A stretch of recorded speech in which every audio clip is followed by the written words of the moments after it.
Welcome back to the channel. Today's market update is very important because something interesting happened in the US stock market. Wall Street saw a strong jump and investors are getting excited again. But surprisingly, the overall week still ended in losses. So what's going on? Why are markets rising and falling at the same time? And most importantly, what should traders and investors expect next? Let's break it down in simple language. On Friday, all three major US indexes moved sharply higher. The Dow Jones went up around 1.08% and closed near 46,245. The S&P 500 climbed almost 1% to around 6,603. And the Nasdaq, the technology-heavy index, also saw a jump of 0.88%, closing near 22,273. So clearly, Friday looked bullish. The sentiment was positive, buyers were active, but here's the twist. For the entire week, markets were actually negative. The Dow fell around 1.9%, the S&P dropped about 2%, and the Nasdaq fell around 2.7%, marking its third straight weekly loss. And this is something investors are paying attention to. So why did Friday recover strongly? The answer is just one thing: interest rate cuts. There's growing belief in the market that the Federal Reserve will cut interest rates soon, maybe at their December meeting. According to market pricing, the probability of a rate cut jumped to almost 72%, compared to just 39% a day earlier.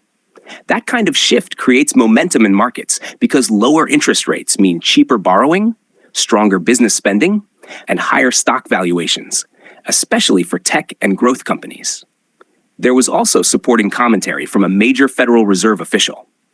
John Williams from the New York Fed said that the central bank could cut rates in the near term without risking their inflation goals.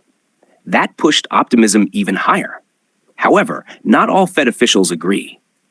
Boston Fed President Susan Collins said policy is already in the right place and should remain steady for now.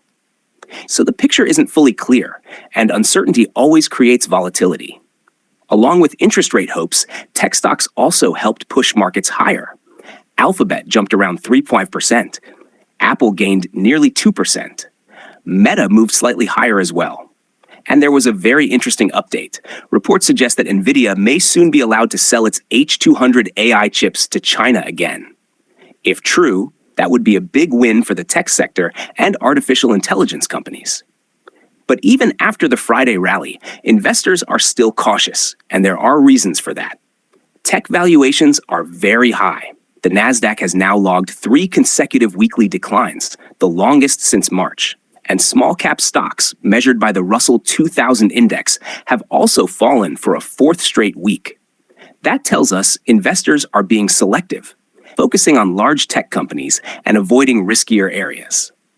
So what does this mean for traders and investors?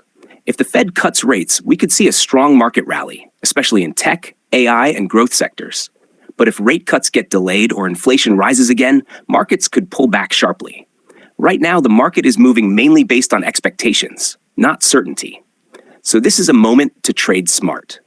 Avoid emotional decisions, track macro news closely, and manage risk. For long-term investors, pullbacks could become opportunities, especially in sectors connected to AI, semiconductors, and automation. What should you watch next? Number 1, upcoming US inflation data. Number 2, employment numbers. Number 3, Federal Reserve speeches. These events will decide whether expectations remain bullish or shift again. And remember, the US stock market doesn't move alone. Global markets, including India, crypto, and commodities, react to these trends as well.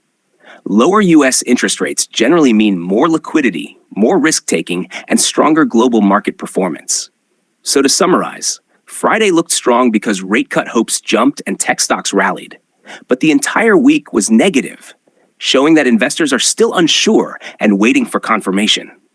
The next few weeks will be crucial in deciding whether this recovery continues or whether volatility escalates again.